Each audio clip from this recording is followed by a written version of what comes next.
Bien, donc je suis content de vous voir ce soir. Je suis content que vous ayez répondu à nos invitations. Je vous remercie d'être présents à nos côtés, puisqu'on a besoin de vous, présents à nos côtés en nombre et chaleureusement. Ce soir, eh bien, chers amis, marque une étape importante dans la campagne des élections municipales de mars 2014. En effet, vous le savez, cela fait maintenant 1 an que j'ai créé le groupe d'opposition au sein du conseil municipal. Pour cela, faisons un petit retour en arrière. Le 25 juin 2012, je recevais un courrier du maire de Jonquière, il est là, m'informant que, je cite, « Compte tenu de votre manque de solidarité avec notre équipe municipale », c'est le maire en place qui parle, « nous vous considérons désormais comme conseiller municipal d'opposition. Si vous souhaitez me rencontrer à ce sujet, veuillez prendre contact avec mon secrétariat qui me fera part de votre sollicitation. » Signé Louis Biscara, maire de Jonquière. Alors, le courrier, si certains veulent le voir après, il est là, je tiens à votre disposition. Si j'insiste sur ça, c'est parce que il colporte de son côté que c'est moi qui me suis mis dans l'opposition. Il m'a envoyé un courrier recommandé en date du 25 juin. Donc je tenais quand même à ce que les choses soient claires. Ça me semble important de partir sur des bases précises pour la suite des événements. Donc c'est lui qui m'a rejeté donc, de sa majorité, qui m'a mis dans l'opposition. J'ai donc pris acte, la preuve en est. Et dès octobre, eh bien, ma décision est prise. Je serai candidat à l'élection municipale de mars 2014. Avant de prendre cette décision, eh bien, je vous ai beaucoup écouté. J'ai entendu vos sollicitations, vos encouragements. J'ai entendu les appels du monde associatif, éducatif, économique et au-delà, eh bien, des centaines de Jonquiérois de toutes conditions. J'ai ressenti très rapidement, dans tous ces échanges avec vous, l'espérance d'une rupture, l'espérance du sursaut, l'espérance du renouveau, mais tout simplement l'espérance d'une dynamique nouvelle. Alors, eh bien, j'ai décidé, dès ce mois d'octobre 2012, de mettre en place des outils de communication entre les Jonquiérois et le groupe d'opposition. Notre première conférence de presse s'est tenue le 25 octobre, chez Florence, à l'Estérel. Beaucoup d'entre vous étaient présents ce jour-là. J'ai annoncé à cette occasion eh bien, la mise en place de notre revue.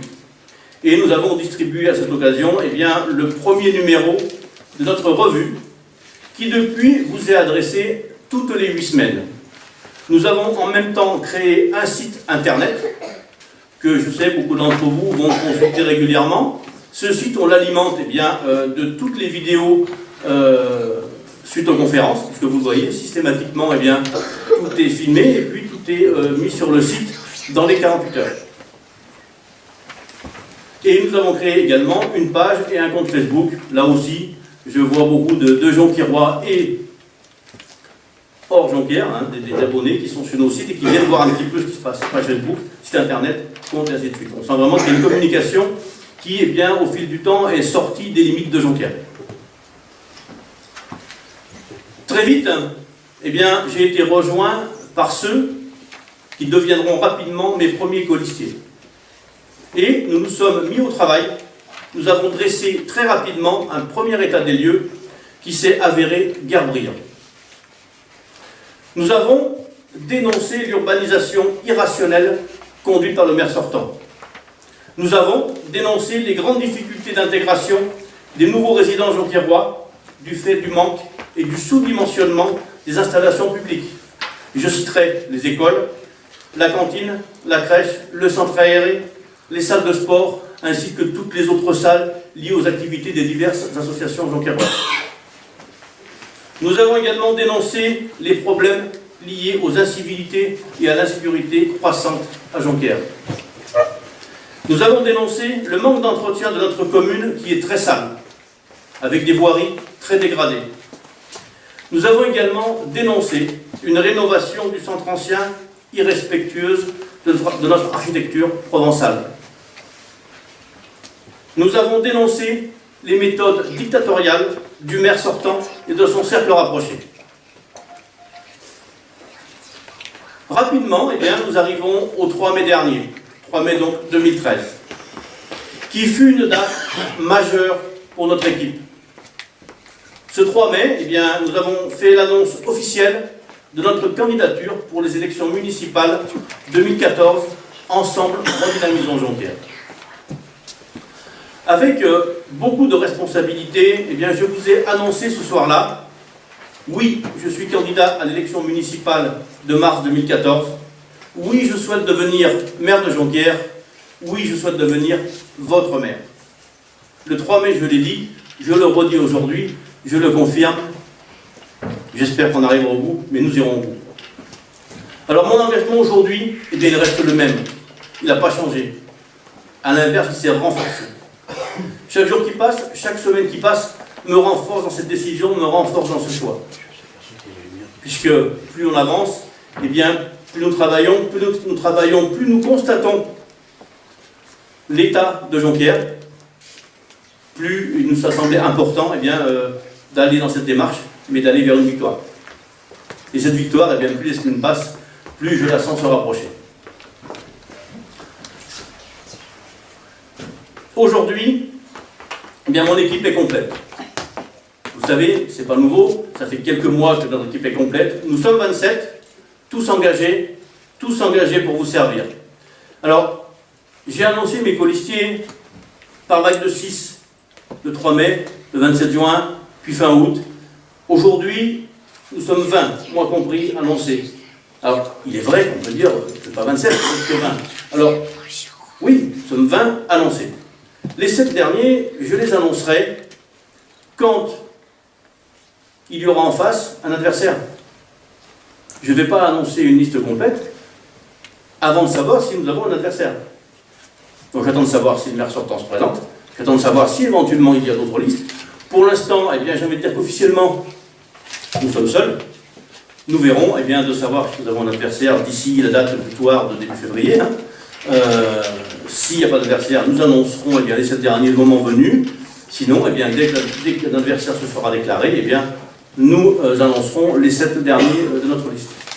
Voilà un petit peu le schéma pour que les choses soient claires entre vous et nous.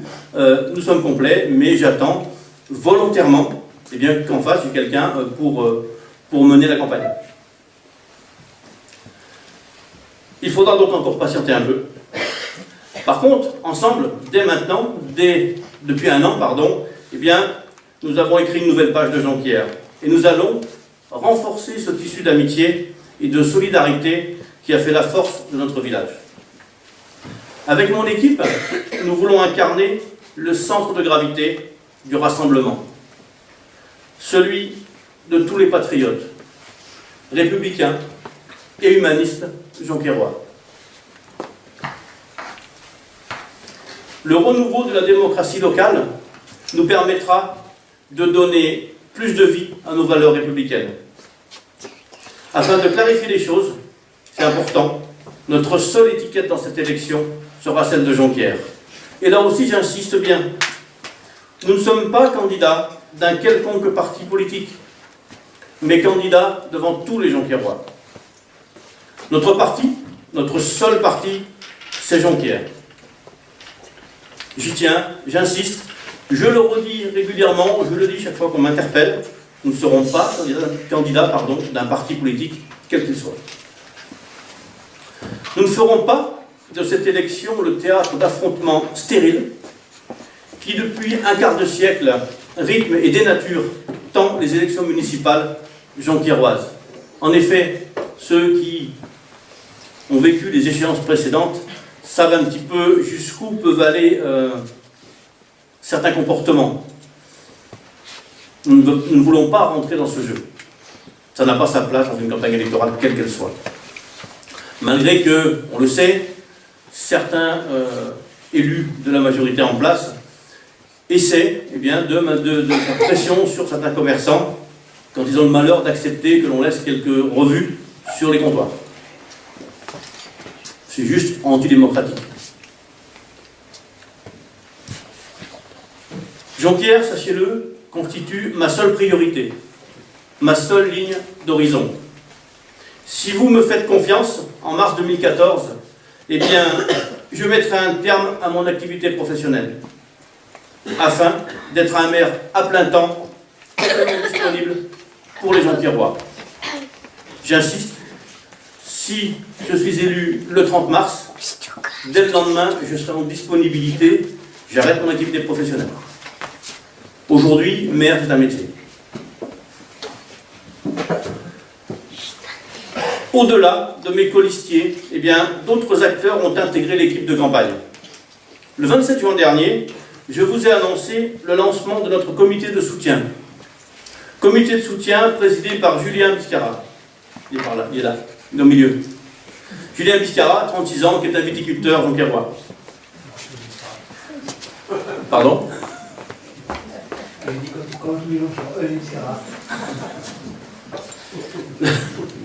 Il permet à celles et ceux qui le souhaitent eh bien, d'apporter leur caution morale et de montrer leur attachement à nos idées et nos valeurs pour Jonquière. J'ai également créé une association, l'association Jonquière à venir, qui, elle, organise et favorise le dialogue. Mais pas que le dialogue. Elle favorise aussi la projection pour le futur de notre village. Au mois de mai, une autre action importante, primordiale, quand on veut être élu, eh bien, j'ai lancé un programme de formation. Être élu aujourd'hui ne s'improvise pas. Mon équipe est en formation comme un chef d'entreprise le fait avec ses collaborateurs. Ça a surpris, ça surprend toujours certains.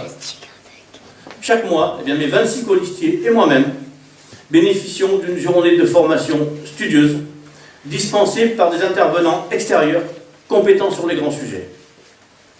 Urbanisme, travaux, voirie, finances publiques, organisation et fonctionnement d'une collectivité, sécurité, rôle et statut de l'élu local ont déjà été réalisés. Nous n'avons pas encore terminé ce programme. Il sera terminé au moment de notre élection. C'est important, aujourd'hui, on ne s'improvise pas élu. Les dossiers sont complexes. La gestion d'une collectivité, eh bien, ça ne s'invente pas. Il faut être formé. Je suis moi-même élu depuis 2008. Jamais le budget de la commune a vu la ligne budgétaire dédiée à la formation des élus alimentée d'un quelconque euro. Hormis depuis que je suis moi dans l'opposition, parce que j'ai demandé l'application des droits de l'opposition.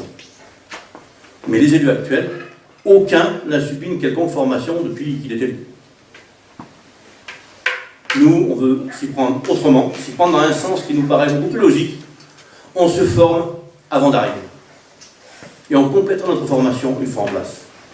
Mais on veut arriver formé. Je veux une équipe qui arrive prête à travailler. Donc notre équipe, eh bien, elle est au travail, elle est en ordre de marche. La formation des élus est la meilleure arme pour défendre les intérêts de notre village, mais aussi des administrés de la commune. Mes 26 colistiers maîtriseront ainsi les rouages d'une collectivité et les dossiers locaux. Ils seront prêts dès le lendemain de l'élection municipale. Dans notre revue de septembre, nous avons fait partager notre pré-projet pour Jonquière. Ce pré-projet comprend 5 grandes orientations. Pour rappel, je vais vous les redonner sous forme de synthèse. Le développement économique. Eh bien, l'emploi et le développement économique sont les 2 premières inquiétudes des Jonquiérois. Nous pouvons être attractifs à Jonquière, avec notre équilibre entre la vallée du Rhône et le Luberon. Nous irons démarcher et convaincre les investisseurs des atouts de notre village. Nous mettrons tout en œuvre afin de créer de l'emploi durable. Des contacts ont été pris. Nous avons déjà contacté, nous avons déjà pris des rendez-vous, nous sommes allés rencontrer des investisseurs. Nous travaillons déjà sur certains dossiers. L'échangeur autoroutier à C9, le réseau ferroviaire, le transport fluvial, sans oublier le TGV, eh bien, sont des atouts majeurs pour attirer des entreprises sur notre commune. La viticulture et le tourisme économique sont, dans notre village, ainsi que dans notre département, eh bien, les leviers de notre croissance locale. Le commerce de proximité, l'artisanat, sans oublier les professions libérales, représentent l'âme, l'identité et l'histoire d'un village. Nous lancerons un grand plan de redynamisation de tous ces secteurs. D'ailleurs, des réunions publiques thématiques vont avoir lieu bientôt avec les différents acteurs du monde économique.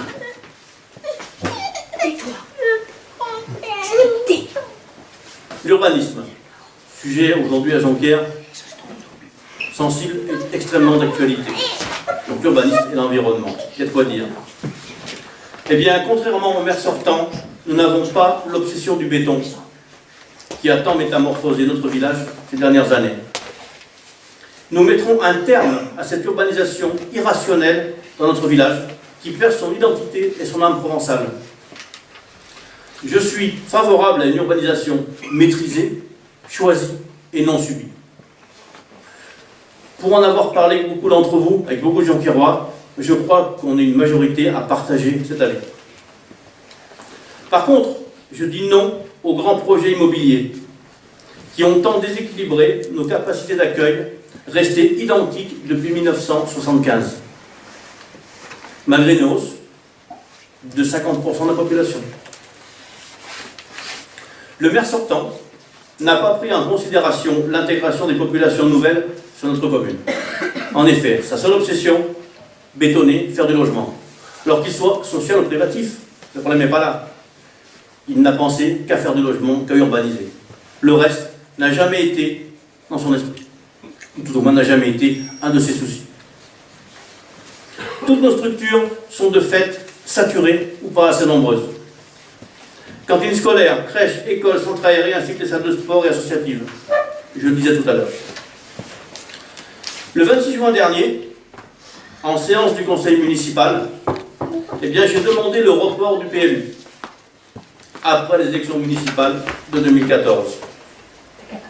Le maire a présenté un PLU au sortir de 2 réunions publiques pour travailler un document majeur qui va devenir le futur de Jonquière d'ici 2030.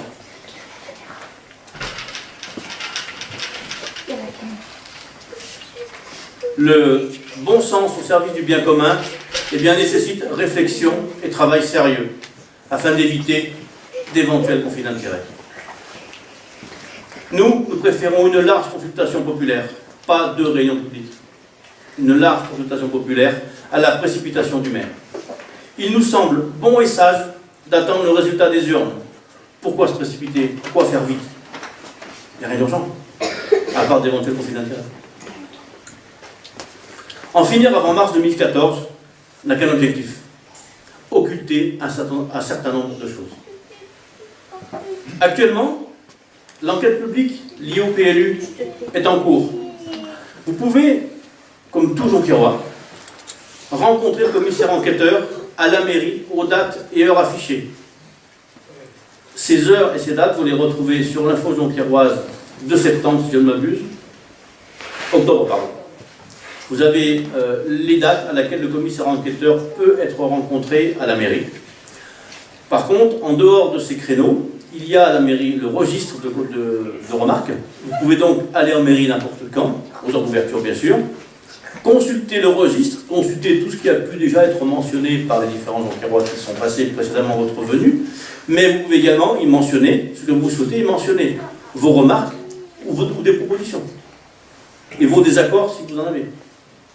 Parce qu'avec, vous avez tout le dossier que vous pouvez consulter, le dossier complet du PLU. Ce dossier est un dossier public, consultable.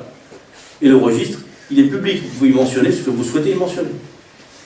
Trop peu de gens le savent, pourquoi? Par manque de communication de la mairie. Oui, ça a été mis sur l'info jonquiéroise, je suis d'accord, c'est vrai. Mais je crois qu'il aurait fallu faire plus de communication sur ce sujet.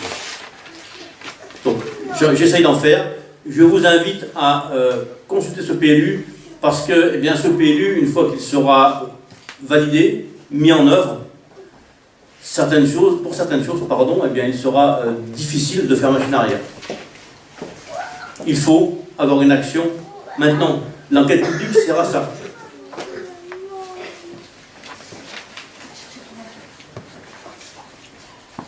Je vous invite donc, chers amis, eh bien, à vous rendre à la mairie avant le 22 novembre, puisque le 22 novembre eh bien, sera la fin de l'enquête publique. Donc le 22 novembre à 19 h, l'enquête publique sera close. Pour faire état donc, eh bien, de votre mécontentement sur ce fameux registre ou auprès du commissaire enquêteur. Sur le plan urbain, eh bien, nous devons stopper cette urbanisation à grande vitesse, encouragée par le maire sortant, et favoriser un renouvellement progressif et économe. Le maire sortant, dans son projet précipité de PLU, annonce encore 451 logements supplémentaires dans les années à venir. Alors, la première fois où j'ai annoncé ce chiffre, dans la presse, quelques jours après, il disait faux. Sur le compte, au-delà du fait que ce soit mentionné sur le PLU qui est consultable en mairie, le conseil municipal qui avait eu lieu quelques semaines avant, l'adjoint à l'urbanisme reparlait de ces 451 logements qui apparaissaient dans le compte rendu du conseil municipal signé par le maire. Et quand j'en parle à la République, il répond faux dans la presse. Je ne l'ai pas obligé d'annoncer ça au conseil municipal, de le mettre dans le compte rendu, je ne lui ai pas imposé de le mettre dans le PLU. Donc nous disons, ça suffit. Le maire sortant eh bien, nous envoie dans le mur. Jonquière a grandi trop vite ces dernières années. Nous devons stopper cela, nous devons l'arrêter. Mettre les moyens nécessaires à notre cadre de vie, eh bien c'est notre patrimoine. Les entrées de ville, l'état de la voirie, les marquages au sol, l'éclairage, la verdure, le fleurissement, la propreté du village, le réseau d'eau pluviale, l'assainissement. Tout cela eh bien, participe à créer un sentiment positif d'identification, de reconnaissance, d'affection pour sa commune et conduit naturellement au respect des espaces publics, tout en créant un sentiment naturel de sécurité. Notre projet peut paraître ambitieux. Alors oui, en effet, il est ambitieux. Mais il sera concerté et partagé avec vous tous. Nous avons commencé au travers de nos réunions publiques qui ont déjà eu lieu. Vendredi dernier, eh bien, nous étions sur le sujet des écoles, de l'enfance, de la maison de retraite. Peu de temps avant, nous étions sur le sujet lié à la sécurité et à la démocratie locale.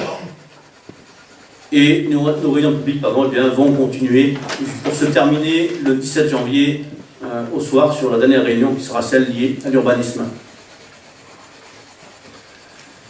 Par contre, abordons maintenant un sujet là aussi très sensible, celui de la sécurité. Eh bien, pour nous, vivre en sécurité, c'est sentir que notre quotidien et celui de nos enfants a un sens. Que nous pouvons exercer librement nos activités professionnelles et personnelles. Chaque acte délinquant, chaque incivilité, chaque manque de respect envers autrui demeure insupportable et doit être réprimé. Le mot sécurité est trompeur. Parlons plutôt de civisme. La sécurité n'est pas qu'un ressenti, elle se voit. Quand nous arrivons dans une commune, Jonquière par exemple, la première impression est capitale. Nous ne devons pas sentir d'agression visuelle qui donne bien évidemment un sentiment d'insécurité. Quand vous arrivez quelque part, que vous avez des tags, c'est sale. Vous avez ce ressenti visuel d'insécurité. Donc commençons par éliminer toutes ces petites choses et on se sentira beaucoup mieux. Aux entrées principales de Jonquière, en particulier celles situées route de Carpentras, de Camaret et d'Orange, eh bien, la voirie est très dégradée. Les trottoirs et les espaces verts sont délaissés ou absents. Souvent, lorsque nous échangeons à l'occasion de nos rencontres, dans la rue ou ailleurs concernant ce sentiment d'insécurité, eh bien, immédiatement, les détails de la vie quotidienne, tels que boîtes aux lettres abîmées, tags, saleté, matériel abandonné, voirie défoncée, eh bien alimentent des discussions à Jonquière. Souvent, j'entends dire, on sait qu'on est à Jonquière, à ce coup, quand on passe en voiture ou en vélo. Demandez aux cyclistes qui traversent Jonquière en vélo ce qu'ils en pensent.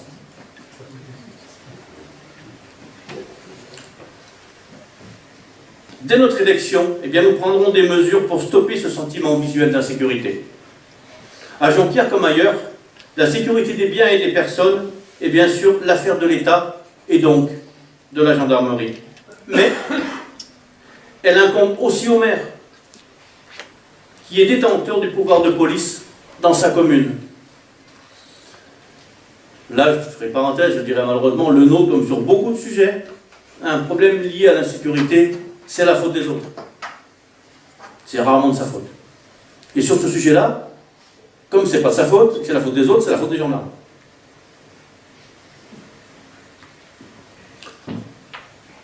Il est temps, à mon sens, eh bien, d'ouvrir une réflexion approfondie sur la place et le rôle de notre police municipale. Au lendemain des prochaines élections, je proposerai aux différents maires du bassin de vie orangeois, de notre future communauté d'agglomération, j'y reviendrai après, à la gendarmerie et à la police nationale de débattre à Jonquière, avec pour objectif d'établir de vrais partenariats au quotidien. Notre police municipale, eh bien, doit être et devra être au cœur de l'action, au plus près de la population et à tous les instants. Elle doit être en capacité de travailler en harmonie totale avec la gendarmerie nationale. Ces actions, eh bien, à mon sens, sont essentielles pour lutter contre les incivilités et l'insécurité. Je serai très vigilant sur ce dossier. La tranquillité publique doit être et devra être préservée. Alors, le savoir-faire des principales polices municipales vauclusiennes, eh bien, sera bien sûr notre source d'inspiration pour enrayer les incivilités croissantes et toutes les formes de délinquance dans notre village. Je m'y engage. Les écoles, autre sujet là aussi actuellement extrêmement d'actualité. C'est fou, à Jonquière, tout est d'actualité à ce moment. On prend tous les sujets un par un, on s'aperçoit que tous ces sujets, eh bien, sont tous d'actualité au quotidien. Et sur tous ces sujets, il y a beaucoup de choses à dire. Les écoles, l'enfance, la jeunesse sont des sujets, eh bien, primordiaux pour les enfants, pour les parents, pour nous tous. Là, je vais reprendre un petit peu d'une manière plus synthétique ce que j'ai dit vendredi dernier sur la réunion dédiée uniquement à ce sujet. Donc, je commencerai par vous parler de la crèche. Eh bien, cette nouvelle crèche de Jonquière a été inaugurée en 2008. Cette nouvelle crèche, d'une capacité de 40 places, a été imaginée, validée et débutée en 2007, durant le mandat précédent, puis inaugurée en 2008. Mais, vous le savez, le bon sens n'étant pas une des grandes qualités du maire sortant, il a validé une crèche de 40 places qui s'avère bien évidemment sous-dimensionnée dès 2009. L'aménagement, l'agencement des pièces ne sont pas fonctionnels. Les mamans qui mettent leurs enfants là-bas le savent. La surface démesurée des baies vitrées génère dès les beaux jours du printemps une chaleur insupportable et une luminosité excessive pour les enfants et le personnel. Les dortoirs et le réfectoire ne sont pas climatisés. Les enfants ont beaucoup de difficultés à dormir. Donc vous avez une partie de la crèche avec des plafonds extrêmement hauts, des baies vitrées qui vont du bas, je dirais quasiment jusqu'en haut, qui envoient une chaleur dans les pièces, c'est insupportable. Donc pour pallier à ça, ils ont climatisé, pour réduire un petit peu cette température. Puis dortoir, ben non, là pas de climatisation. C'est logique, ouais. Donc des pièces d'un côté, on va dire, avec une température acceptable. De l'autre côté, des dortoirs où les gamins, les petits n'arrivent pas à se reposer. On est dans une logique absolue. L'école Boucher. L'école Boucher, c'est une école qui est pleine d'histoire pour les plus anciens Jonquières. Elle mériterait en tout cas que nous lui accordions un peu plus d'intérêt. En effet, elle est délabrée, sans entretien réel, à la limite de l'insalubrité. Elle dégage un sentiment d'abandon. En tout cas, c'est le sentiment que j'ai moi quand je passe devant. Des vitres sont cassées, des volets dans un état pitoyable, des façades détériorées. La cour est très sale. Même les pigeons ont élu domicile. Des firmes de pigeons envahissent le sol. Triste constat. Et là, il ne pourra pas dire que c'est faux.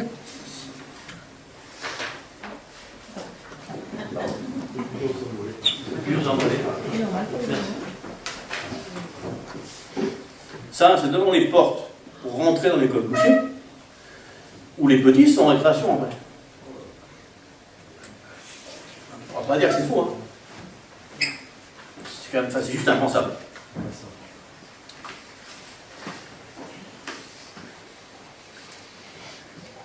À l'intérieur, des classes tristes, des peintures ternies par le temps, des infiltrations d'eau, des petits travaux sous forme de rustines, à moitié faits, jamais finis. L'hiver, les enseignants, les enfants ont souvent froid. Il paraît même, ça m'a été confirmé vendredi dernier à la réunion publique Salpêtrière à Montbanel, qu'une classe serait envahie de cafards. Là, personnellement, je ne les ai pas vus. Mais d'après des parents d'élèves, il y aurait en effet, à l'école bouchée, des cafards dans une classe.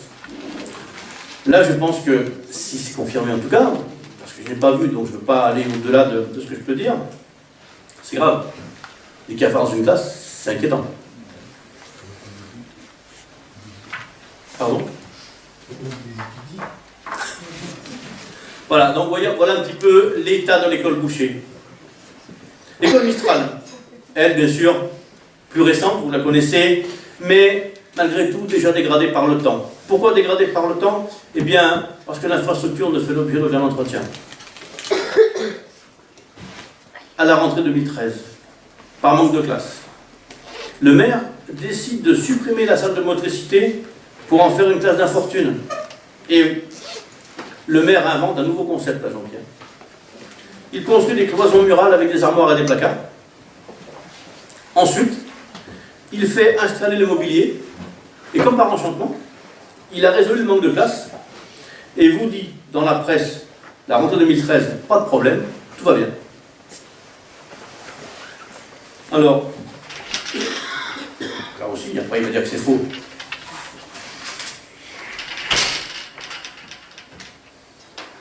Voilà. Une classe avec des armoires, des placards.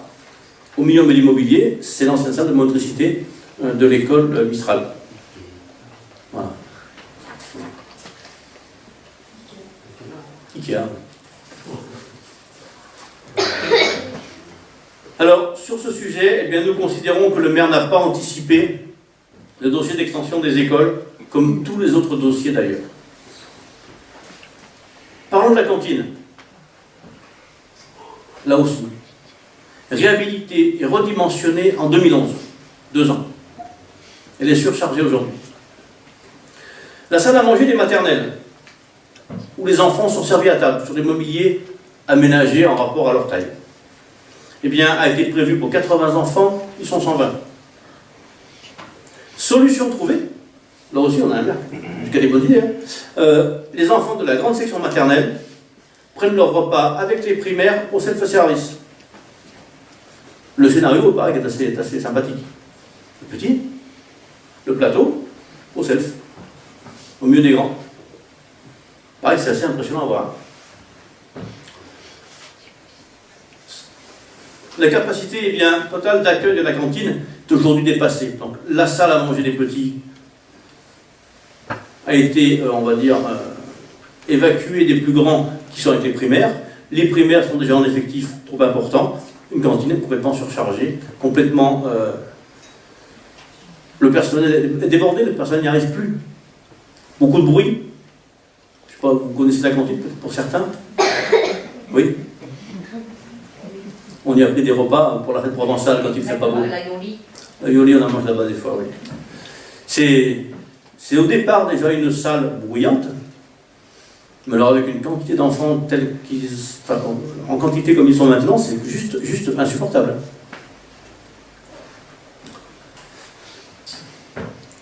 Depuis quelque temps, là aussi, le sujet, on a plein dedans, le maire sortant évoque un projet d'extension des écoles. Ce projet, eh bien, il l'a évoqué lors du conseil municipal du 19 septembre. Il n'a fait l'objet d'aucune sollicitation ni concertation avec la commission des travaux jusqu'au lundi 4 novembre. La commission, censée travailler sur les projets de travaux de la commune, a été convoquée par le maire pour découvrir un projet terminé et validé par les différents organismes extérieurs, d'après ces dires. Nous avons été, encore une fois, mis devant le fait accompli, concernant, en ce qui nous concerne, un dossier majeur qui engage la commune sur les 20 années à venir au moins. Un projet, il faut quand même le savoir, qui va coûter à la collectivité 1 400 000 €, sans les surprises. Pour une extension de la maternelle comprenant 2 classes, là écoutez bien, 2 classes en étage. On sent une réflexion pertinente. On fait une extension de l'école maternelle et on fait 2 classes au premier étage. En dessous, on fait un préau et une salle de rangement.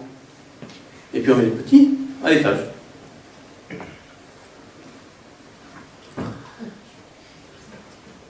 Tout ça construit sur le parking de la maternelle existante. Donc vous voyez l'entrée de l'école maternelle, et bien le bâtiment va se construire devant sur le parking. Il va donc coller à l'existant.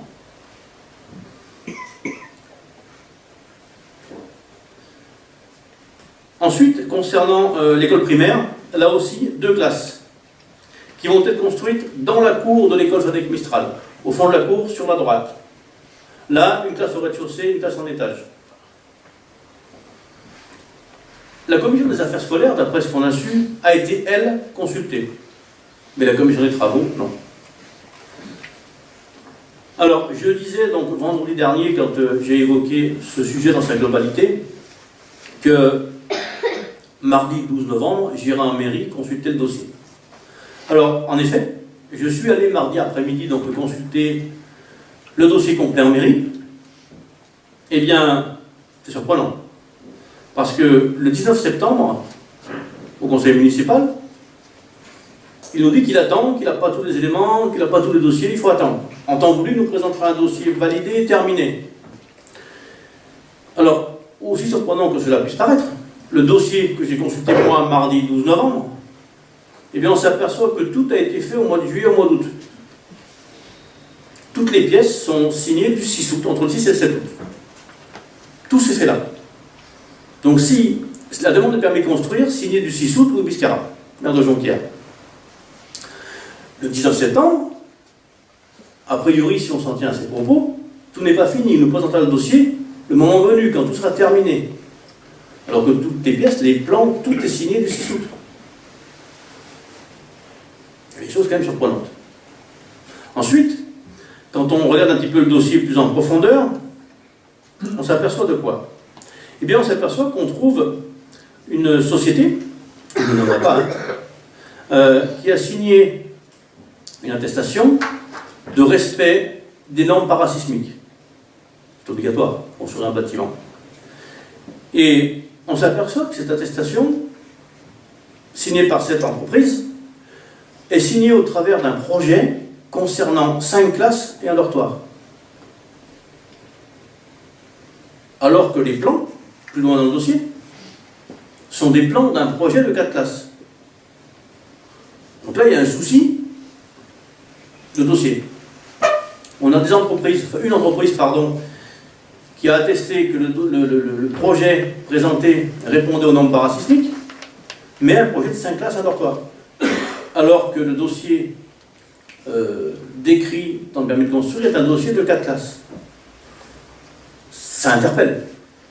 Est-ce qu'il y a eu d'autres dossiers au départ qui n'ont fait plus qu'à l'arrivée? Est-ce que finalement ce dossier, 5 classes, un dortoir, pour lequel l'entreprise a donné un avis favorable concernant les normes parasismiques, eh bien, était prévu au même endroit que le projet de 4 classes, ou ailleurs? On ne sait pas. Donc il y a beaucoup d'incertitudes. Donc, prochain conseil municipal, et j'espère qu'on aura les réponses, parce que quand même, ça m'interpelle. Je veux savoir, qu'ils nous éclaircissent un petit peu sur ces détails. Vous voyez, donc on est quand même dans quelque chose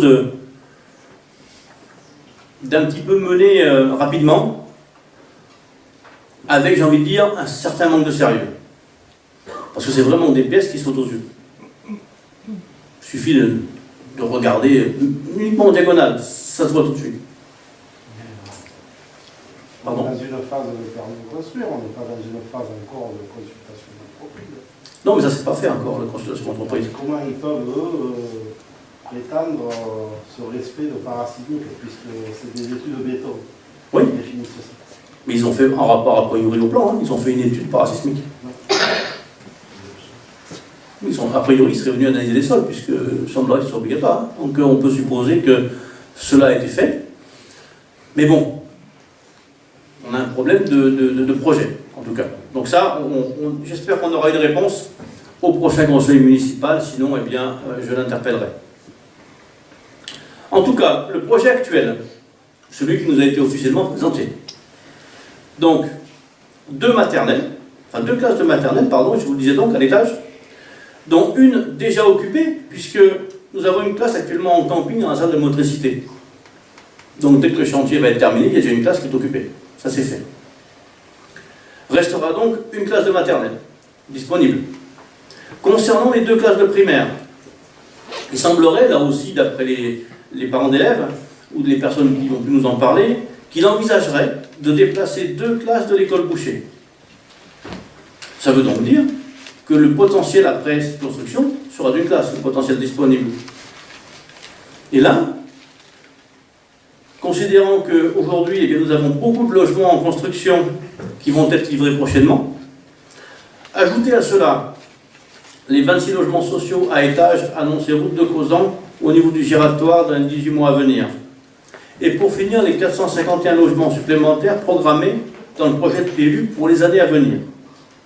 Eh bien, là, ça, je ne sais pas vous, moi ça m'interpelle.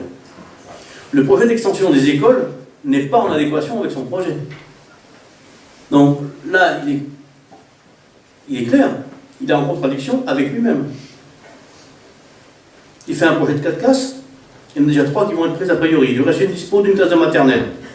Quand on sait tous les logements restants à occuper et à venir, il faut d'ores et déjà prévoir une autre extension.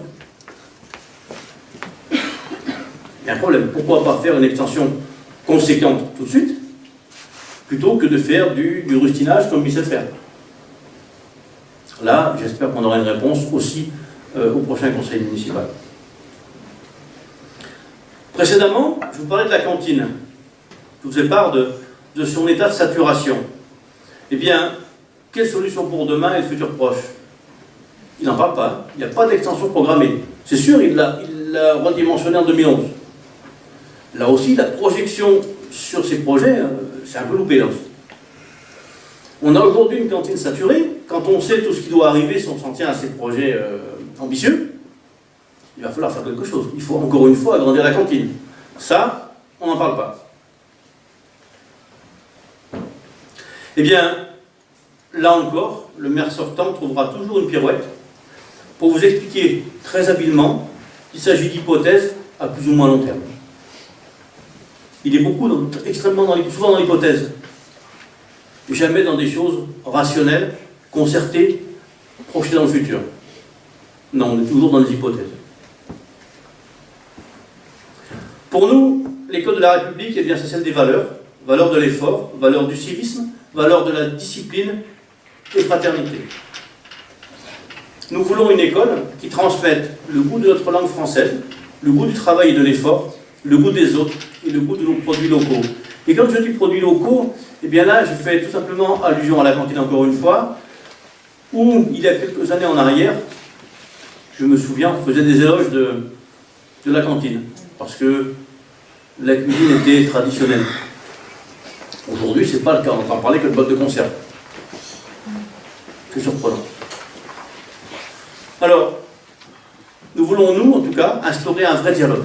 Un vrai dialogue entre les enseignants, les parents, les élus et le monde associatif. Tout simplement, eh bien l'inverse de la situation actuelle. Et ça, je m'y engage et toute mon équipe s'y engage aussi.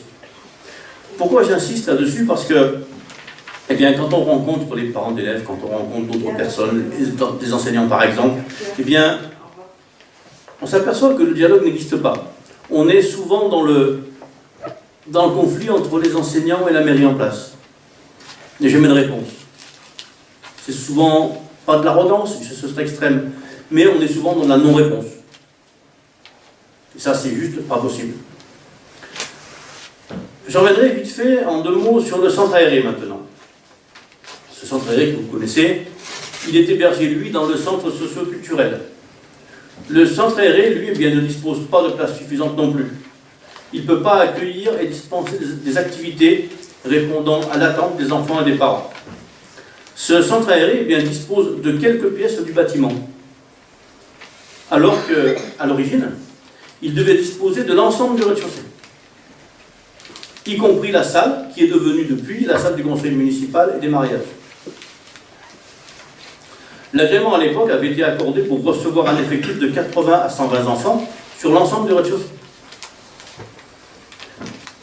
Du fait de la réduction de cette surface habitable, eh bien, l'accueil se limite à 80 enfants au maximum.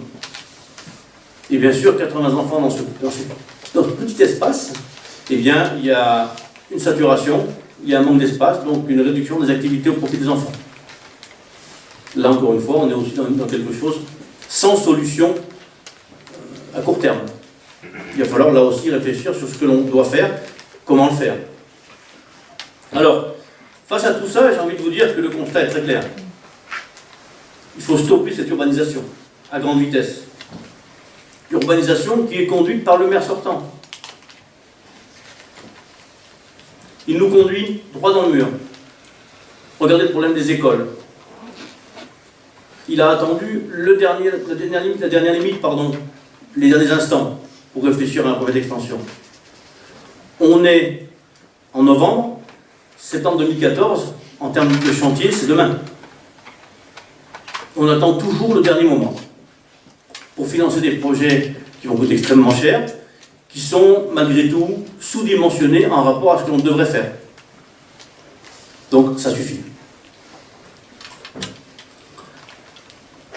Les capacités de nos structures à intégrer les nouveaux arrivants sur notre commune, eh bien, nous devrons nous en charger.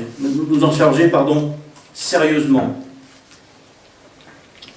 Nos enfants doivent être accueillis dans des conditions dignes. Pour cela, eh bien, nous allons devoir rattraper les erreurs commises par le maire sortant bien sûr. Nous devons réaliser un gros travail de remise à niveau. De quoi? Eh bien, de toutes nos installations d'accueil. Nous sommes à la MJC dans une salle qui est magnifique, mais la partie qui est derrière nous, c'est tout à refaire. Pour ceux qui connaissent le bâtiment, il y a quelques années, cette pièce faisait partie de l'ensemble. C'est vrai que ça a été refait. On aurait pu à l'époque l'agrandir un peu, ça n'aurait pas été plus mal. Bref, c'est ainsi. Mais à côté aussi, on a une MJC qui est vieillissante, qui n'est pas accueillante. Il faut avoir une vraie réflexion là aussi. Alors, il trouvera toujours les moyens de vous expliquer, de vous justifier, de faire des pirouettes, pour vous faire croire qu'il y est pour rien, que c'est la faute des autres, qu'il n'a pas réussi à avoir une subvention, qu'il n'a pas réussi à avoir ça, que c'est pas possible. Non. Quand on veut, on peut. Il a plus de volonté. Il n'a plus envie. En tout cas, c'est l'impression qu'il dégage. Regardez tout simplement le projet d'extension des écoles. Pourquoi avoir attendu? Pourquoi attendre d'être dans le mur pour réfléchir? Pourquoi attendre d'être dans le mur pour monter un dossier? Alors que c'est si simple d'anticiper.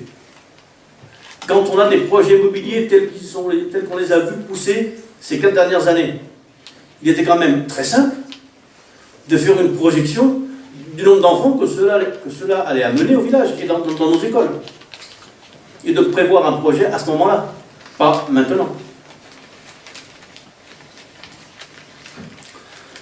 Voilà, sur les écoles, je n'en dirai pas plus, sinon on pourrait débattre encore un moment. Mais si vous le voulez, après, je pourrai répondre aux questions si vous en avez. Alors, un petit mot sur notre jeunesse. Je ne vais pas m'y attarder, vous allez comprendre pourquoi. Elle nous semble, nous, aujourd'hui, oubliée à Jonquière. Certes, les associations sont très actives et proposent des activités sportives, culturelles ou artistiques. En parallèle, par contre, notre jeunesse ne dispose pas de lieu où elle peut se retrouver, que ce soit des salles ou des installations extérieures. À Jonquière, tout est fermé ou interdit à la jeunesse. Je veux remédier à cette situation pour améliorer le quotidien de notre jeunesse. Alors pour cela, nous allons proposer très prochainement une réunion publique thématique dédiée à la jeunesse. Pour les entendre leurs problèmes, leurs attentes, leurs souhaits, et travailler avec eux sur des solutions à apporter à leurs difficultés au quotidien à Jonquière. Nous avons des projets à leur proposer, mais nous allons les inviter, nous allons les convier, ici ou à la salle du Carabanbanel, un vendredi soir, pour discuter avec eux, voir un petit peu ce qu'ils souhaitent, ce qu'ils ont à dire, pour qu'on puisse nous travailler avec eux sur le futur de Jonquière, en tout cas les concernant. Voilà. Alors, pour clôturer cette présentation de notre pré-projet, j'aborderai un autre sujet, aussi important que les autres d'ailleurs, c'est le monde associatif jonquiérois. Alors, j'englobe tout l'associatif, qu'il soit éducatif, récréatif, sportif, culturel ou citoyen. Tous doivent avoir leur place. Le monde associatif constitue une plus-value pour notre vie démocratique locale et pour l'exigence de solidarité et de cohésion sociale qui nous anime. Le monde associatif joue un rôle fondamental et essentiel dans la vie d'un village. Facteur d'équilibre, de dynamisme, de vie saine, d'intégration des nouveaux arrivants, de rencontre entre les générations et favorisant l'équilibre entre tous. Ce rôle essentiel d'éducation populaire, en complément de la famille et de l'école, doit être souligné, car il est le garant d'une vie sociale organisée autour de valeurs. Et je citerai 4 valeurs: la solidarité, la tolérance, le respect de l'autre et le pluralisme des opinions. Sur ce sujet, là aussi, le manque d'anticipation du maire génère aujourd'hui une saturation des locaux dédiés au monde associatif jonquiérois. Le manque de salles et d'installations sportives ne permet plus à nos associations de s'épanouir.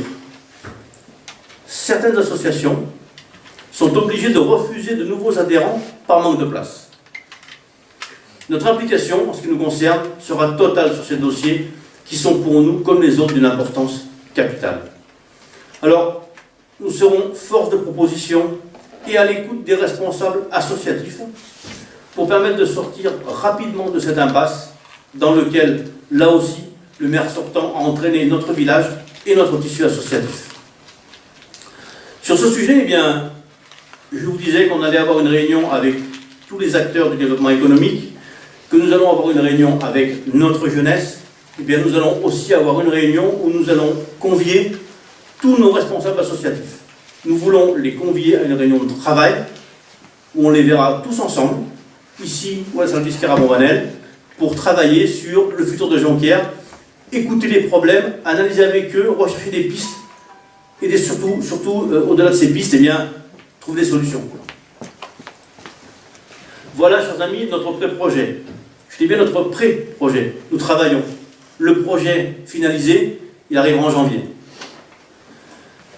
Notre pré-projet, en tout cas, est une vision dans l'avenir. Il s'agit d'imaginer un nouvel essor pour notre village. Depuis le mois d'octobre, les réunions publiques organisées par l'association Jonquière à venir permettent de nous associer à nos réflexions et de fédérer le plus grand nombre à nos travaux. À l'issue de ces échanges, après avoir rencontré, écouté et entendu, nous vous proposerons notre projet commun qui, je vous le promets, répondra à vos attentes profondes et à vos aspirations les plus affirmées.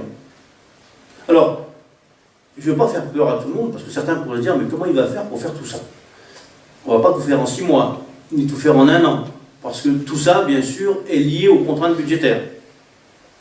Donc, nos projets, on va les raisonner, on va travailler ensemble avec tous les acteurs sur les différents sujets, on fixera des priorités, on va étaler les chantiers, ensuite on travaillera, bien sûr, avec les subventions, mais avec nos moyens. J'insiste bien, il est hors de question de recourir à l'augmentation de l'impôt pour rattraper tout ce retard. Ce n'est pas possible. Dans la situation économique actuelle que nous vivons tous, au niveau mondial, j'ai envie de dire, bien au-delà de Jonquière, on ne peut pas se permettre de taxer les familles encore plus. Donc il est hors de question d'augmenter l'impôt pour mener à bien des gros dossiers. Nous travaillerons dans la réflexion tous ensemble. Sans transition maintenant, eh bien, je vais vous parler quelques instants de notre intercommunalité. C'est important, parce que là aussi, il y a des rumeurs qui circulent. J'ai toujours affirmé que le destin intercommunal de Jonquière eh bien, était lié à celui d'Orange. Une intercommunalité autour d'une ville-centre comme Orange est naturelle. J'ai toujours cru au bon sens. Notre bassin de vie naturel a toujours été Orange. À compter du 1er janvier 2014, je pense que la majorité le savent, eh bien, Orange intègre notre communauté, qui deviendra donc une communauté d'agglomération. Et ça, je m'en félicite. Respectons la représentativité des élus ruraux et périurbains, si importante pour défendre le monde rural et les intérêts économiques et sociaux. Sur ce sujet, le maire sortant et moi-même avons toujours voté à l'identique en conseil municipal. C'est un des seuls points où on a peut-être été d'accord d'ailleurs. Les délibérations des conseils municipaux peuvent en témoigner. La pétition qui avait été signée à l'époque également. Pourquoi j'insiste sur ce dossier? Parce qu'il essaye de faire croire que je défends le Grand Avignon. Non. En conseil municipal, on a eu un vote à l'unanimité pour défendre l'intercommunalité en intégrant Orange. Il y a eu une pétition a été organisée, vous le savez tous, sûrement, vous vous en rappelez, ça a fait du tapage dans la presse, ça avait beaucoup bougé sur le tour d'Orange par rapport à cette rumeur du Grand Avignon. Il est vrai que tout le monde avait réagi. Alors, ces pirouettes et ces gesticulations diverses pour faire croire que je suis favorable au Grand Avignon ne font plaisir qu'à son cercle rapproché. Le fait en ce qui me concerne, le fait de travailler au sein de la mairie d'Avignon ne m'impose pas de partager les orientations prises par la ville d'Avignon. Je suis tenu au devoir de réserve comme tous les fonctionnaires. Pour information, pour ceux qui ne le sauraient pas, je suis fonctionnaire titulaire au sein de la collectivité territoriale mairie d'Avignon depuis 12 années, où j'exerce en qualité de responsable du service emploi et logement au cabinet du maire. En aucun cas, je détiens le statut de collaborateur de cabinet et j'occupe encore moins un rôle politique quelconque dans cette mairie d'Avignon. Je suis fonctionnaire territorial. Après les orientations politiques de la ville d'Avignon, je ne suis pas obligé de les partager. Mais le maire, sous couvert que je travaille à la mairie d'Avignon, je cautionne donc tout ce qui se passe là-bas. Non, c'est faux. Est-ce que toutes les erreurs du maire, les responsables sont les fonctionnaires de la mairie de Jonquière? Non, les fonctionnaires de la mairie de Jonquière ne sont pas responsables des erreurs commises par le maire de Jonquière. Au même titre que je ne suis pas responsable des décisions prises par le maire d'Avignon et la mairie d'Avignon. Je suis comme les fonctionnaires de la mairie de Jonquière, moi, fonctionnaire de la mairie d'Avignon. Les responsabilités des politiques, regarde les politiques. Il ne faut pas tout mélanger, et je pense que cette mise au point s'imposait.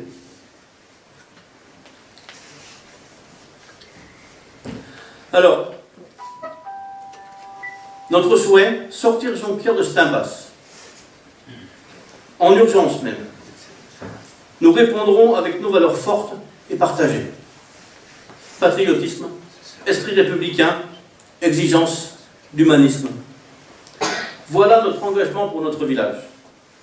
Un engagement pour que chacun puisse s'épanouir en toute liberté et en toute sécurité. Un engagement pour que notre commune soit rayonnante, pour qu'ensemble nous puissions bâtir une porte d'Orange, et bien un village durable.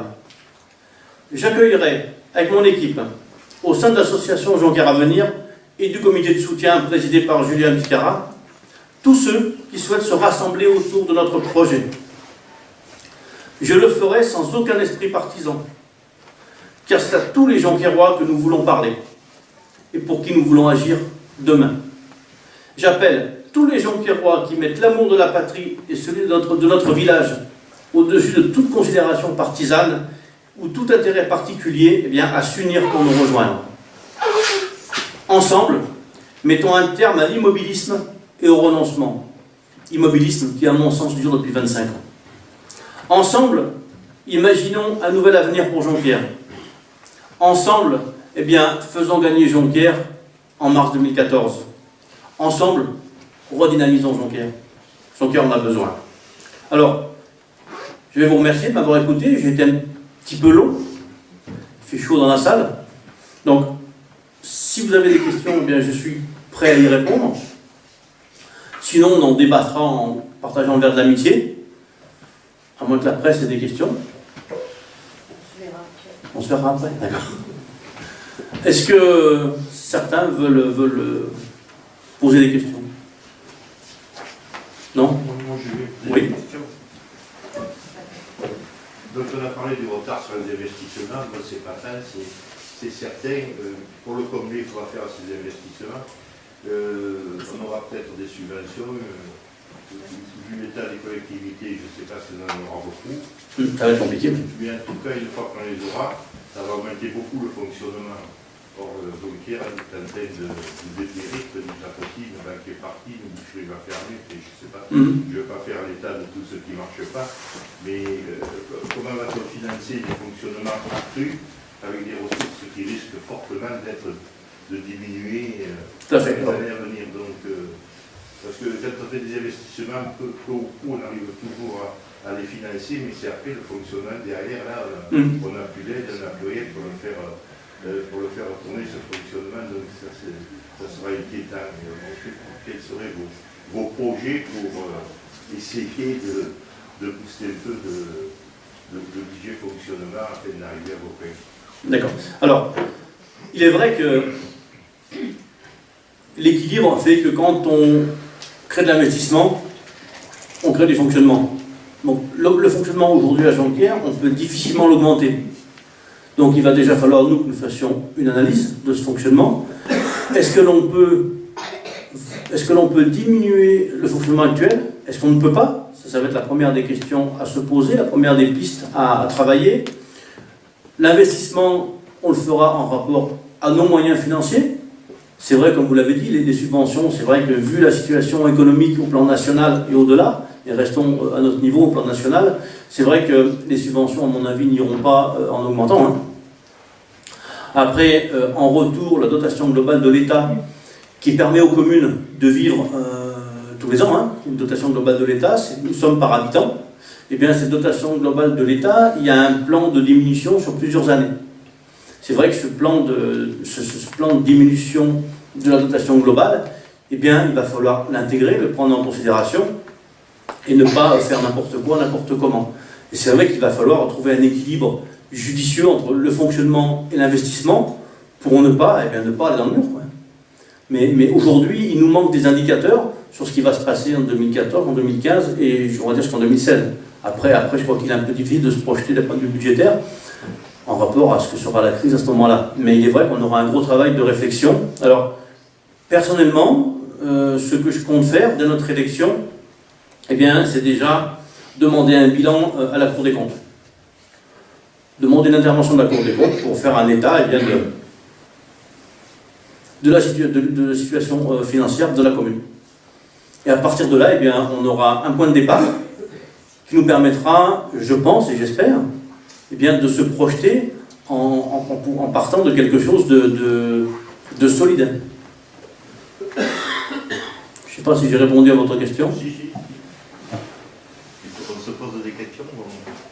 Je sais que c'est pas facile aujourd'hui d'avoir les réponses. Mais dans le contexte actuel, c'est vrai que c'est extrêmement compliqué. Les investissements, il faut pas essayer après ce que coûtera le fonctionnement. Oui. L'investissement génère du fonctionnement. Hein, donc c'est vrai qu'il faut arriver à trouver le juste équilibre sans faire exploser le fonctionnement. Dans le fonctionnement, par exemple, on a la masse salariale. La masse salariale dans un budget communal, eh bien, il frôle, il tourne autour des 50% globalement. Mais quand dans une commune, le budget lié à la masse salariale dépasse trop les 50%, c'est négatif dans l'équilibre du fonctionnement. Donc, globalement, sur un budget de fonctionnement, le bon équilibre se fait quand la masse salariale ne dépasse pas 50%. Quand on dépasse 50% de masse salariale, il faut commencer à se poser des questions. et commencer à revoir l'équilibre du budget de fonctionnement.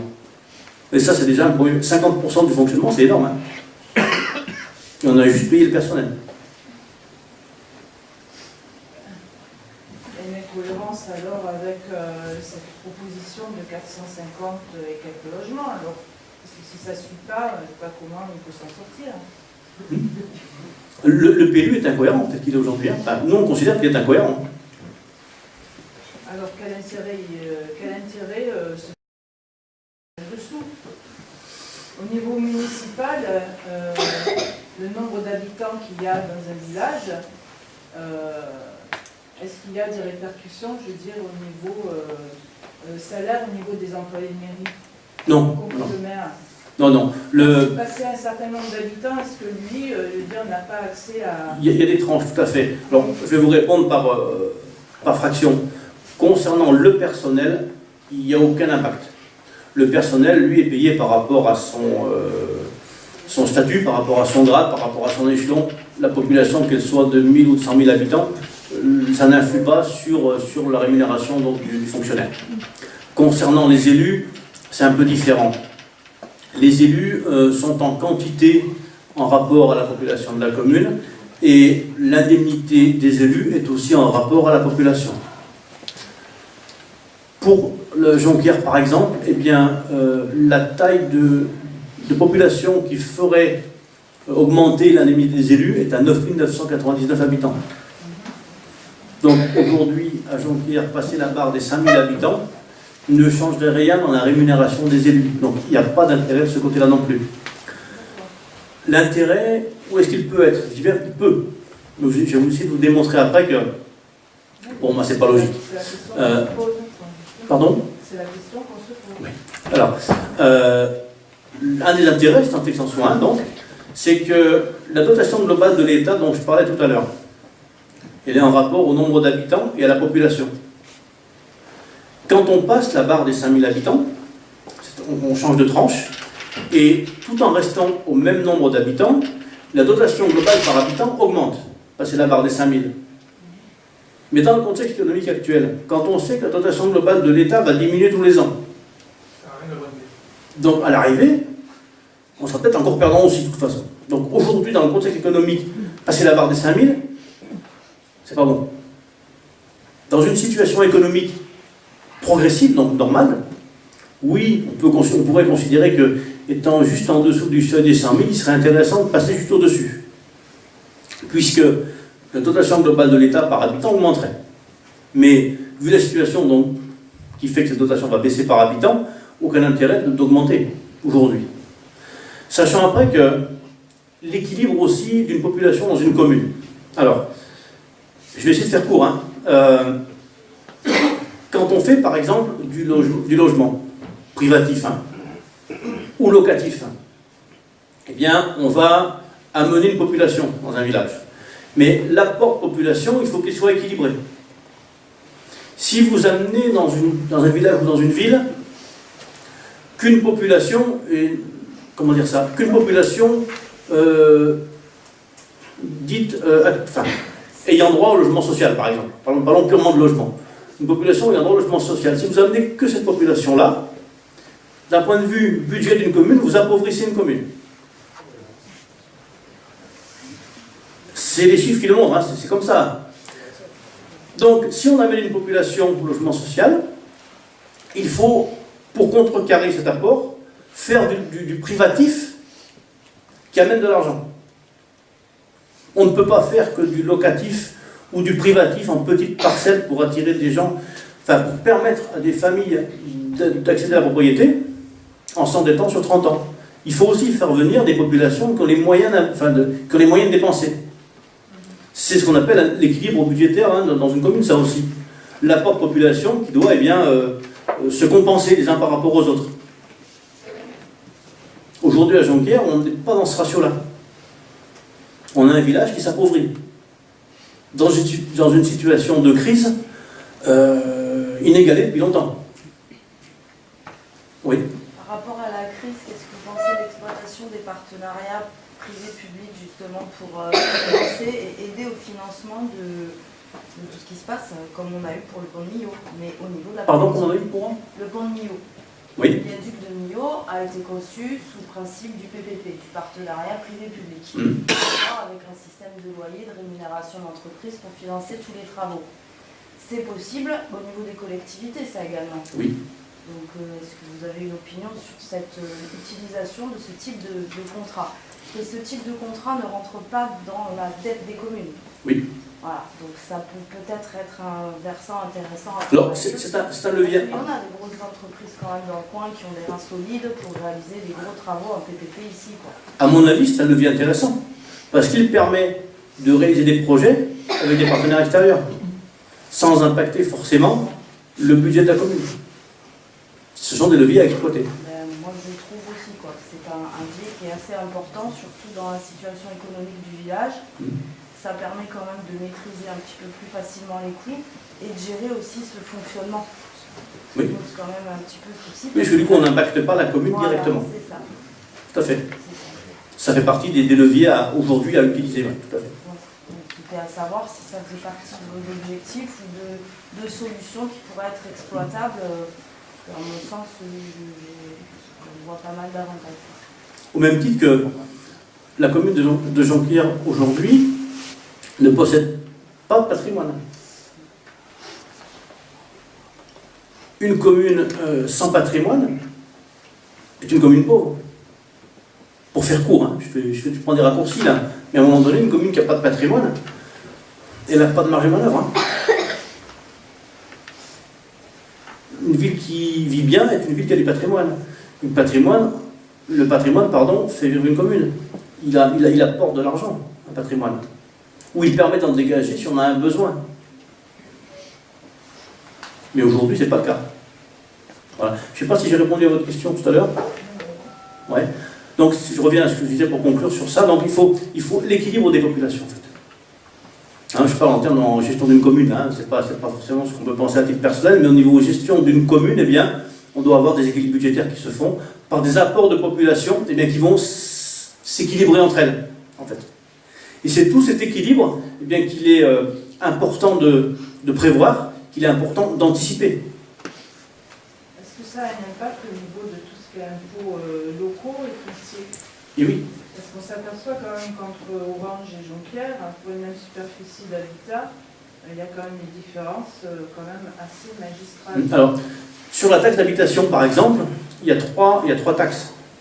Il y a la part de la commune, la part du département et la part de la région. Quand on dit, quand vous recevez la taxe d'habitation, quand on reçoit tous la taxe d'habitation, on fait tous pareil, on va en voir, on regarde le net à payer. Et s'il augmente, on se dit, le maire il a encore augmenté la taxe d'habitation. C'est peut-être pas forcément le maire qui a augmenté, c'est peut-être le département ou la région. Mais il y a la taxe d'habitation, il y a trois parts à l'intérieur. La mairie, peut-être qu'elle n'a pas augmenté, mais peut-être qu'à côté de ça, le conseil général et la région ont augmenté, eux, de 1 point, 2 points, 3 points en plus. Il ne faut pas les voir que net à payer, il faut les voir le détail en fait. Ouais. Parce qu'on est toujours dans le registre des finances, là. Alors là, il y a un spécialiste des finances là. Est-ce que vous avez, vous avez fait un constat, et ce constat, selon votre démarche, vous amènerait à devoir faire des investissements et devoir augmenter des moyens pour répondre à des besoins. Et vous nous dites que vous avez demandé, après les élections, si vous êtes élu, l'intervention de la Cour des comptes pour faire le point de la situation financière de Jonquière. Est-ce à dire que vous avez, au stade d'aujourd'hui, peu d'informations qui vous permet de définir quelles seront vos ressources pour mener à bout vos projets? Et est-ce qu'à ce jour, vous avez identifié des possibilités de redéploiement de moyens financiers ou des possibilités de nouveaux financements qui n'ont pas été exploités jusqu'à ce jour? Parce que c'est bien gentil de dire, bon, il y aura beaucoup d'investissements à faire, mais est-ce que vous êtes déjà en mesure de dire si vous aurez des possibilités d'assumer ces investissements ou vous remettez ça au résultat de l'analyse des comptes qui sera fait lorsque vous arrivez aux affaires? Alors, d'accord. Oui, on a déjà fait de l'analyse des budgets.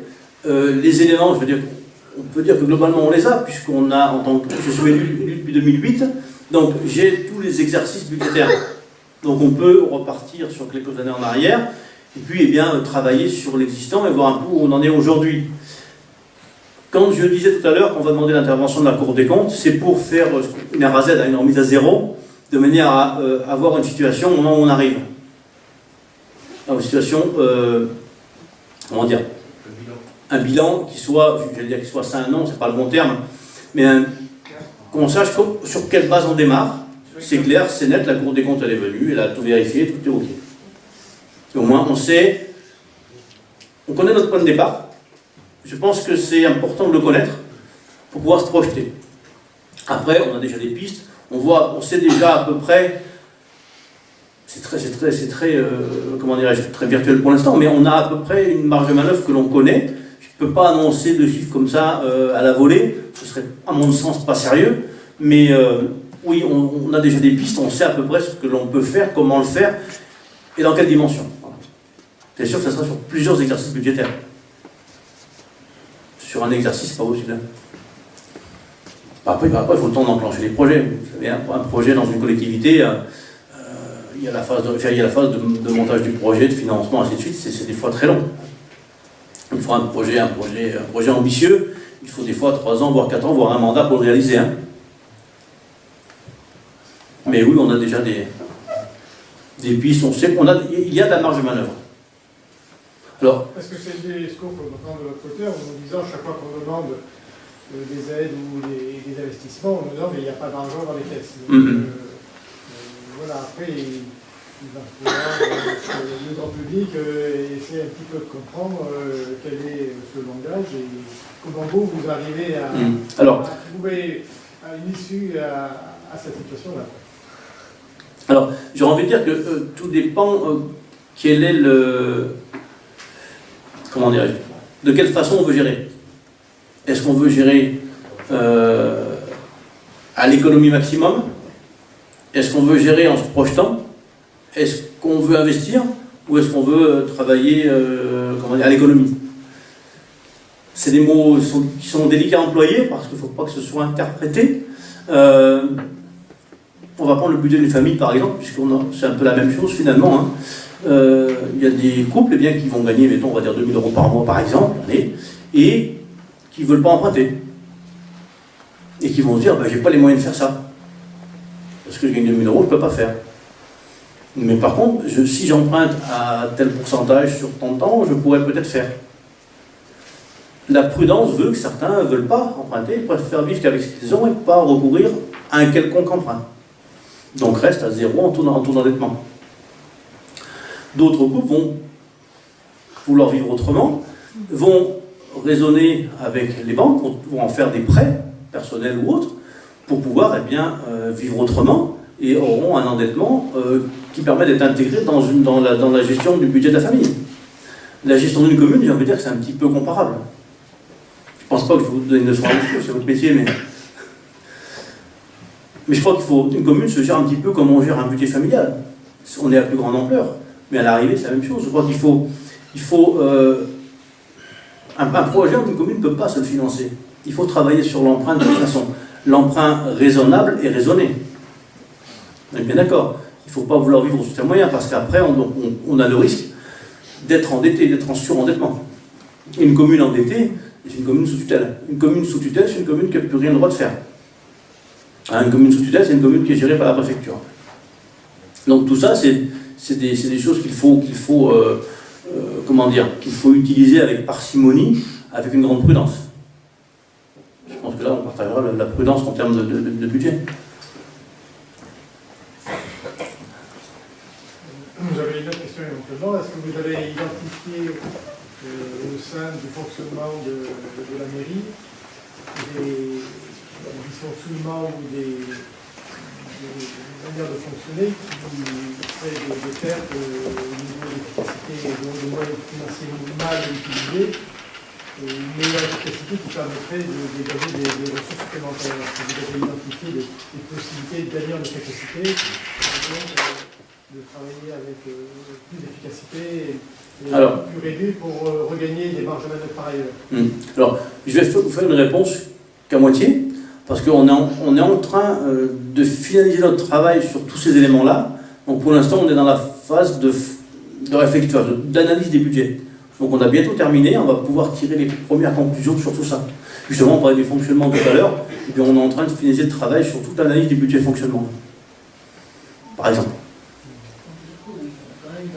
Mais on a identifié, oui, des postes où on va pouvoir, en tout cas nous, avoir une autre orientation que celle qui est aujourd'hui en place.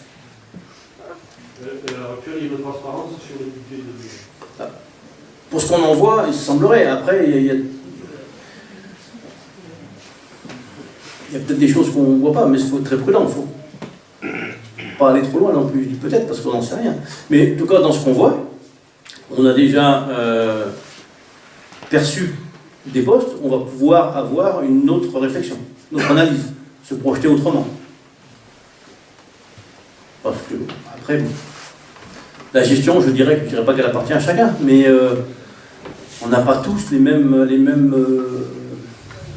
projections, en tout cas. Hein?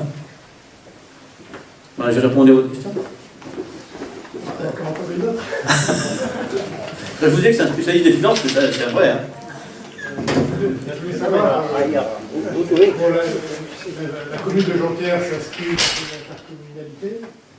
Qui dit l'intercommunalité dit que les contribuables jonquiérois, au travers de leur imposition locale, contribuent aux ressources de l'intercommunalité. La contrepartie de cet effort de contribution doit être un service rendu par l'intercommunalité aux habitants de la commune. Quelle est, vous, votre perception de ce rapport entre ce que nous, on contribue et ce que l'intercommunalité nous apporte, et est-ce que vous estimez que l'intercommunalité contribue à Jonquière autant qu'elle devrait le faire, ou il y a des récriminations à faire, des demandes supplémentaires pour qu'on ait un meilleur service de la part de notre intercommunalité? Alors, oui, je pense qu'on pourrait avoir un meilleur service sur notre commune. Et là, je vais vous faire une réponse qui va être politique. Je suis désolé, je ne veux pas parler de politique, mais cette réponse-là va l'être quand même. Un maire d'une commune, pour qu'il obtienne ce qu'il a besoin pour sa commune, ou ce que sa commune exige, eh bien, le maire doit être quelqu'un de reconnu, en tout cas. Quand un maire d'une commune est isolé politiquement, quels que soient les bords politiques, on reste très généraliste. Hein. Quand un maire est isolé politiquement, il n'obtient plus ce qu'il a besoin pour sa commune. Aujourd'hui, on arrive à cette situation. On a un maire qui est isolé politiquement. Donc on a un maire qui n'obtient pas forcément tout ce qu'il souhaiterait obtenir. Que ce soit vis-à-vis de l'intercommunalité par exemple, que ce soit vis-à-vis du conseil général ou de la région. Parce qu'au-delà des mouvances politiques, il y a la personne. Quand un maire est isolé, quand il demande, il a, mais au minimum. Hein, les subventions, vous savez comment ça marche, il n'y a pas de secret. Il y a une fourchette. Hein. Tout se négocie. Hein. C'est comme quand on rachète une voiture, on négocie le prix. Hein. Il y a la part de marchandage, comme on dit. Hein. Dans les subventions, eh bien, si on peut obtenir un peu plus, on obtient un peu plus. Sinon, on obtient le seuil minimum. Mais bon, tout se travaille, tout se réfléchit et comment dirais-je, enfin attention, pas que j'aille trop loin dans ce que je dis là. Il est important d'avoir un maire qui est reconnu, qui n'est pas isolé. Alors, donc, ça montre la dépendance des maires par rapport à toutes les strates, que ce soit notre intercommunalité, puisque vous avez abordé aussi le Conseil général et la région. Donc comment vous entendez vous situer dans vos rapports justement avec le Conseil général, la région, l'intercommunalité?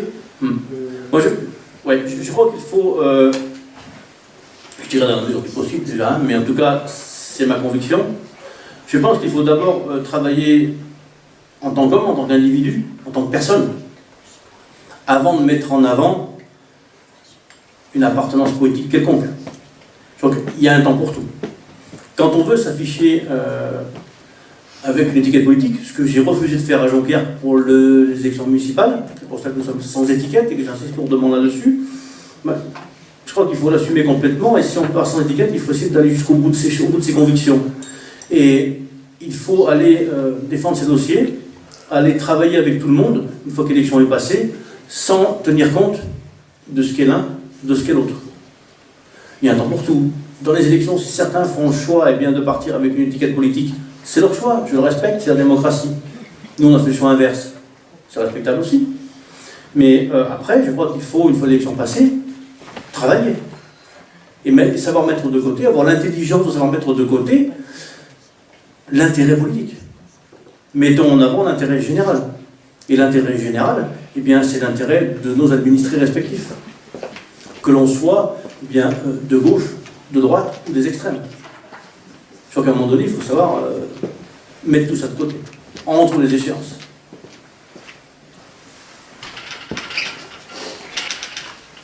Je crois qu'on peut aujourd'hui travailler intelligemment sans sortir sa carte de parti politique pour se faire non, quelle que soit la mouvance politique. Je crois qu'aujourd'hui, en tout cas moi c'est ce que je constate sur le terrain au quotidien. Je constate que l'électeur en général en a marre, je veux dire maintenant, de la politique politicienne, en a marre des grandes phrases de 10 mètres de long qui ne veulent rien dire, des discours qui durent 3 heures où on n'a pas parlé franchement des problèmes, où on n'a jamais répondu à une question. Je crois que tout le monde en a marre de ça. Je crois qu'il faut parler franchement, dire blanc quand c'est blanc, dire noir quand c'est noir, dire on peut quand on peut, dire on peut pas quand on peut pas. Je crois qu'il faut savoir faire la part des choses, être honnête avec les administrés, comme on l'est aussi après entre élus. Et je crois qu'aujourd'hui on assiste tout au moins on est en train d'assister à un changement de génération. En politique j'entends. Dans tous les élus locaux par exemple, je pense que cette élection municipale va voir arriver une certaine relève de génération. Avec des méthodes différentes. En tout cas, c'est ce que je perçois, moi, un peu de partout autour de moi. Je ne sais pas si vous avez ce sentiment, je ne sais pas.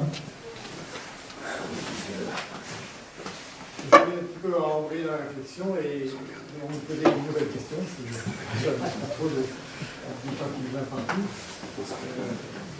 Vous avez parlé, donc je continue sur l'histoire de l'intercommunalité. Et vous avez donc annoncé que la ville d'Orange allait intégrer l'intercommunalité. Et tout de suite, nous vient la réflexion, le fait d'une grande ville importante qui rentre dans cette structure va créer de nouveaux équilibres, parce que par rapport à la taille jusqu'à présent de la CCPRO, le fait d'intégrer la ville d'Orange va bouleverser les rapports de force. Oui. Et va remettre à plat un certain nombre de façons d'appréhender l'espace économique, l'espace des investissements, l'aménagement du bassin de vie, etc. Donc, c'est un élément qui va être à prendre en compte lorsque vous avez parlé d'économie, donc pour en tirer des entreprises. Quand on va parler d'aménagement, d'urbanisation, pour savoir quels sont les équilibres à respecter pour ne pas récolter toutes les personnes demandeuses d'aide sociale, alors qu'on devrait amener peut-être des populations fort pouvoir d'achat et pour pouvoir avoir une base fiscale plus intéressante que les gens qui ont des faibles surfaces fiscales. Donc on comprend que c'est l'aménagement du territoire, jusqu'à présent qui pouvait penser que sur le territoire de la commune très réduit, maintenant va pouvoir être géré, pris en compte sur l'espace plus grand et l'intercommunalité. Et tous ces problèmes vont devoir être discutés donc, au sein de cette intercommunalité avec des gens qui ont leur culture, qui ont leur approche et leur histoire, et avec des histoires et des cultures et des approches politiques très différentes. Puisque, on connaît les orientations de l'équipe qui est aux commandes de la mairie d'Orange. Alors, moi j'aimerais un petit peu que vous nous éclairiez sur la façon dont vous, à l'articulation de la CCPRO historique et cette intégration de la ville d'Orange, on se trouve vraiment au carrefour entre cette CCPRO et cette ville d'Orange, quel est le rôle que vous voyez, vous, pour essayer de bâtir la symbiose entre cette grande agglomération et ce qui était jusqu'à présent la CCPM. Oui, alors, c'est vrai qu'aujourd'hui, on est dans une dimension donc, de communauté de communes. Hein. Demain, donc 1er janvier, on va passer à une dimension agglomération, puisqu'on va passer la barre des 50 000 habitants. Donc c'est vrai qu'on a un apport d'un seul coup de 30 000 habitants, hein, j'entends. C'est énorme. Donc c'est vrai que eh bien, ça va sûrement imposer de revoir les compétences transférées. Va-t-on en rajouter d'autres? Va-t-on pas en rajouter? Si on en rajoute, lesquels on rajoute? Tout ça va devoir se revoir. Politiquement, vous l'avez dit, c'est vrai que il y a un peu toutes les tendances, toutes les cultures. Je crois qu'après, au mois de mars, certaines choses vont évoluer. Mais je crois que, j'ai envie de dire, le bon sens peut l'emporter sur le reste. Je crois que c'est une affaire, là aussi, je parlais d'étiquette politique tout à l'heure, j'en reviens un peu à ce débat-là. On peut avoir des appartenances, avoir des convictions, avoir une culture, mais après, autour de la table, pouvoir travailler intelligemment pour l'intérêt général. En tout cas, je le pense, et j'espère qu'on arrivera à ça. Tout ce déballage qui a eu lieu il y a très peu de temps, quelques mois en arrière, on va dire, sur l'intercommunalité, bien souvent dans les propos qui ont pu être échangés au travers de la presse ou au travers de nos élus du moment, ont été bien au-delà de l'intérêt général. On était dans l'intérêt personnel, du carriérisme politique, souvent. L'intérêt général était vraiment passé au second plan. Je ne sais pas si vous avez tous suivi les débats sur l'intercommunalité à l'époque, hein, quand ils ont commencé en 2011, hein, tout au moins être dans la presse et dans la bouche de tout le monde, eh bien on était... l'intérêt général a été très vite mis de côté au profit de l'intérêt politique des uns et des autres. Je crois qu'à un moment donné, il faut avoir cette intelligence-là. Qu'est-ce qui prime? L'intérêt général. Et je crois qu'à un moment donné, pour que l'intérêt général eh bien, prime, il faut que nous ayons à la tête des communes et des communautés eh bien, des élus responsables, des élus qui ne sont pas là que pour se nourrir. Oui, pas derrière des bureaux, sur le terrain. Et sur le terrain, on est bien d'accord. Parce que quand il y a des projets lancés avec des financements approuvés, je veux dire, il faut faire aussi appel aux professionnels qui sont dans les secteurs. Quand on construit une école ou qu'on refait une salle d'un centre de loisirs, n'importe quoi, je crois que les premières personnes à qui il faut demander des choses, c'est aux personnes qui travaillent dans ces lieux-là. Les trois quarts du temps, je veux dire, on ne leur demande pas.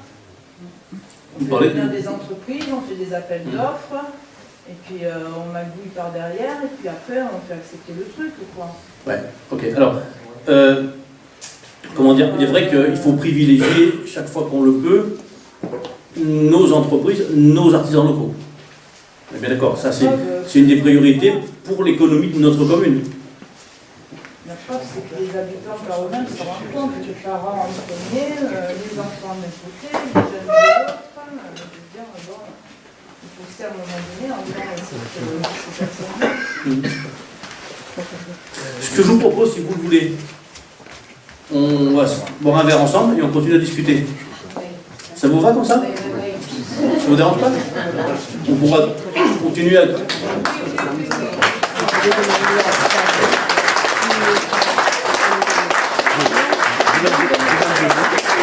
Et ici, Laurie me rappelle une petite précision que je souhaitais apporter.